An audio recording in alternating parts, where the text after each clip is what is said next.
ISP এবং IIG পর্যায়ে ইন্টারনেটের দাম আগামী জুলাই থেকে 20% কমবে বলে জানিয়েছেন প্রধান উপদেষ্টার ডাক, টেলিযোগাযোগ ও প্রযুক্তি বিষয়ক বিশেষ সহকারী ফয়েজ আহমেদ তৈয়ব।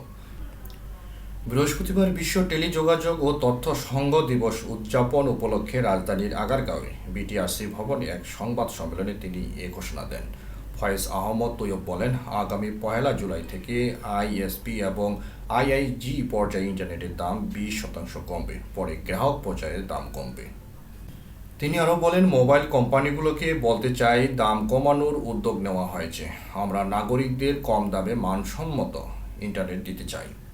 সংবাদ সম্মেলনে তথ্য ও যোগাযোগ প্রযুক্তি বিভাগের সচিব শীষ হায়দার চৌধুরী, ডাক ও টেলিযোগাযোগ বিভাগের সচিব মোহাম্মদ জহিরুল ইসলাম, বিটিআরসি এর চেয়ারম্যান মেজর জেনারেল অবসরপ্রাপ্ত মোহাম্মদ এমদাদুল বারী উপস্থিত ছিলেন।